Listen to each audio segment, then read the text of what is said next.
Ghostbusters specifically today, because that's a movie that really had an impact on us as kids growing up.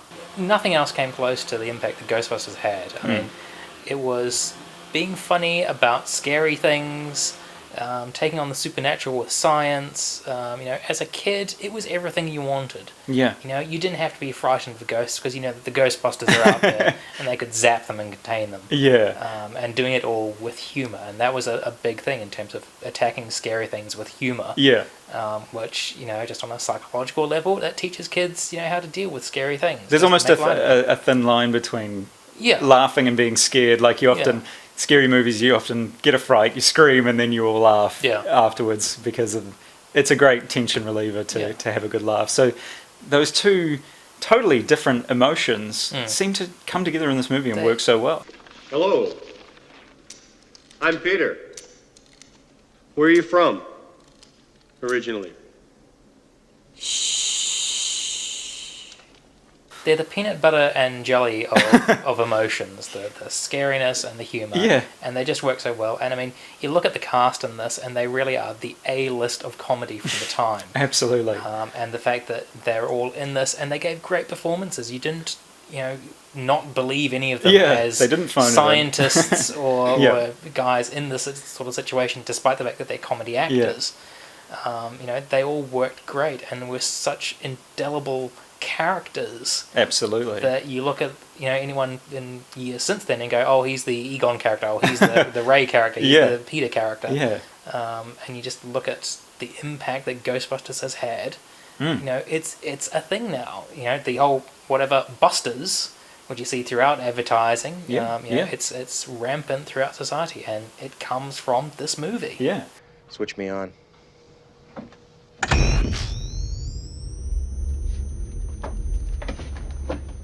I always loved how they took a scientific approach in this movie. I loved the technology in this movie. I loved the idea of capturing and containing ghosts. I mean, they never even question ghosts in the first place. Ghosts are just something that pops up, they witness them, and they decide in their scientific brains to capture them. And it's such a wonderful concept. Yeah.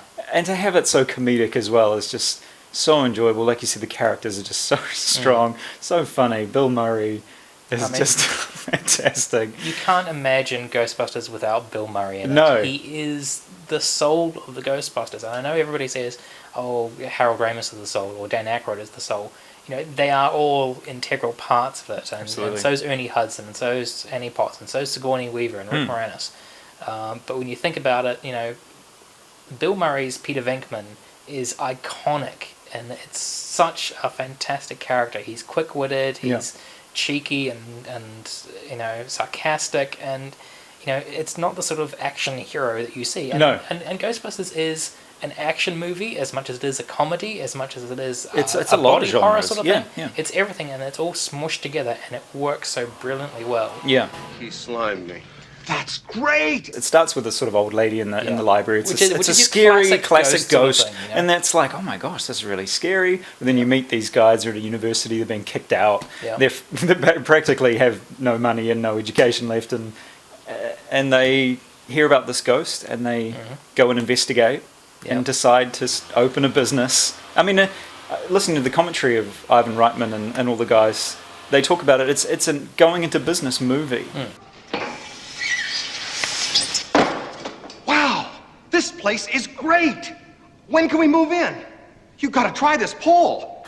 For me, when I was a kid watching this movie, I mean, it just really had a huge impact. It scared the crap out of me in some of those scenes, but also just, I loved it. I loved it so much. And it hasn't diminished over time. I've watched it recently, and it's still been so enjoyable, if not more enjoyable. You almost see new things in it every time you watch it. It's crazy. Well, one of the interesting things I find with Ghostbusters, and it's similar in a number of 80s movies, is that it wasn't necessarily really aimed at kids. No. Because there's a lot of jokes in there which, really, risque material for, kids to be watching. And, some of Pete Venkman's insults, like, the EPA guy, we all know what he says there. It's true, this man has no.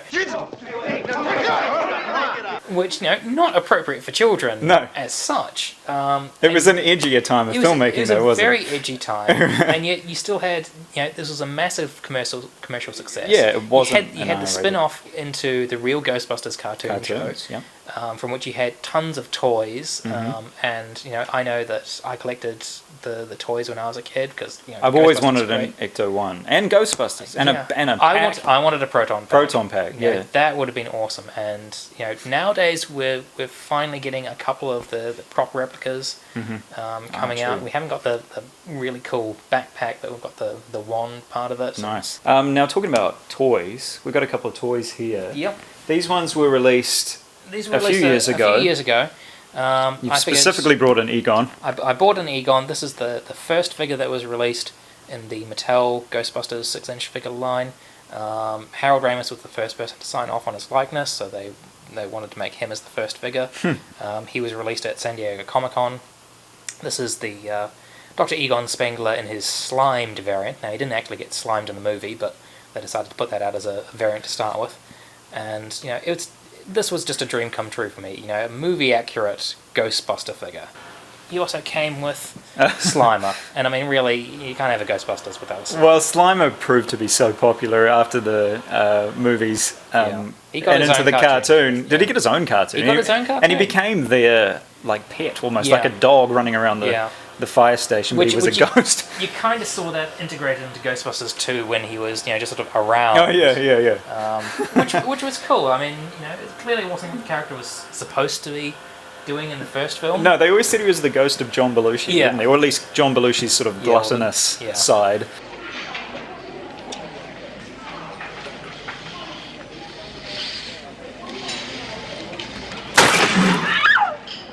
I'm a zit. Get it? I think the idea behind the series in the first place is great. It makes sense to make more of that idea. Yeah. Whether they do that as a continuation of the original series, I would like that because I think that pays tribute to the people who've gone before rather than just retreading the same path again. Yeah. But at the same time, if it's necessary to just do it as a reboot, I expect that's a very high possibility for them to do that.